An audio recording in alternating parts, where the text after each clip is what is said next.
Allora, su questa lavagna ci sono alcune frasi che si possono, diciamo, frasi tipiche da commento sui social. Adesso gli italiani scrivono molto sui social, commentano molto, però spesso scrivono male, quindi sono frasi tipiche da social network, ma anche con errori tipici di grammatica italiana. Tu sei un po' la nostra autorità in tema di scrittura italiana, perché sì, ce la puoi io sento che ce la puoi fare. Io sento che sei il nostro maestro, ma... Partono delle scommesse? Io sei la nostra... a casa, dov'è? Non puntate su di me, ve lo dico, non buttate via i soldi. Fabio, veramente. sei la nostra ultima speranza per salvare l'italiano. Lui lo sa, Ma no, ho visto prima mangiava un vocabolario in pausa pranzo. È vero, no. L'ho visto io. No, il che spiega la mia voce, peraltro. No. La R, Esatto. tutte le pagine della R. Allora, quello che ci interessa è correggere la forma di queste frasi. Mi raccomando, i grammar nazi, l'Accademia della Crusca ci tiene che l'italiano sia corretto. L'importante è che vi esprimiate in italiano corretto. Non importa quello che dite, importa come lo dite. Quindi andiamo a scoprire. Ma lo facciamo insieme? Insieme. Vuoi cancellino o gesso? Cancellino. Quindi tu riconoscerai l'errore e lo cancellerai. Ah. Oppure scrivi la parola esatta. Posso dire, il vero errore è tutto qui. Scegli o cancelli. No, cancello. Allora, prima frase. Se io sarei omosessuale, mi farei curare. Ora, questa frase è scorretta. Perché? Perché l'omosessualità non si cura. No, ma devi curare la forma. L'importante è che l'italiano sia corretto, non è la sostanza. Se io fossi. Se io fossi. Se io fossi. Bravo, corretto.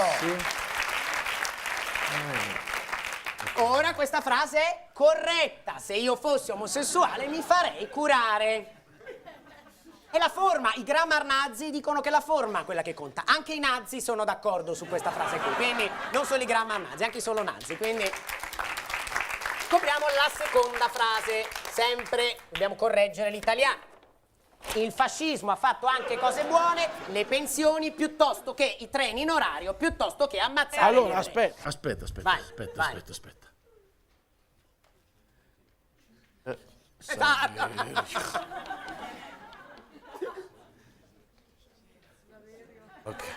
Ok, ci sto. E qui idem.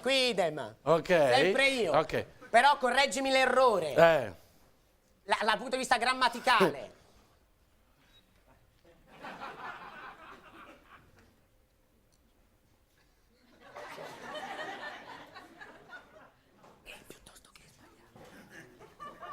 No, ma io non mi sto concentrando su quello, mi sto cercando dov'è il cetriolo, capito? No! Cioè, qua mi sta arrivando un'inculata fotonica. No, fidati. Allora lo possiamo sostituire con una virgola e qui con una O. Sì. Andiamo a scoprire l'ultima frase. Qual è? Allora, qui c'è un errore e una sciatteria linguistica. Qual è la soluzione all'invasione dei negri? Briffiamoli a casa loro. Allora, qui c'è un errore grammaticale serio. Poi c'è un anglicismo che non va bene. Molto bene.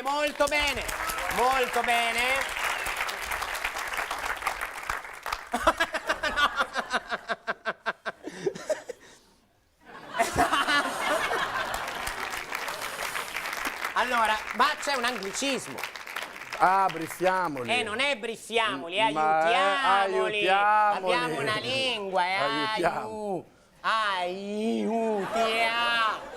Molli. Molto bene. E poi attenzione anche ai punti interrogativi, non un uno. Esatto. E poi anche un solo punto interrogativo. Come un punto interrogativo, come i puntini, sempre 3 attaccati all'ultima parola e staccati da quella dopo. Ragazzi, sa l'italiano. Cioè, importante, perché... A questo punto ti chiedo, così corrette, queste frasi sono corrette? Però guarda adesso è arrivato questo momento qua. Ovviamente mi trovi solo che d'accordo. Non sulle frasi, sul fatto della sostanza, no? Però qui siamo altissimi, è un programma molto alto. È molto alto perché per compensare le mie bassezze. Nel senso, comunque sì, diciamo, ogni giorno dice delle puttanate feroci, Esatto. Ma la cosa che ci interessa è che non usi il gerundio, perché il gerundio appesantisce il periodare. Era esattamente questo il concetto della Ghese. Ok, grazie. Grazie. Grazie No, a Fabio prego. Volo.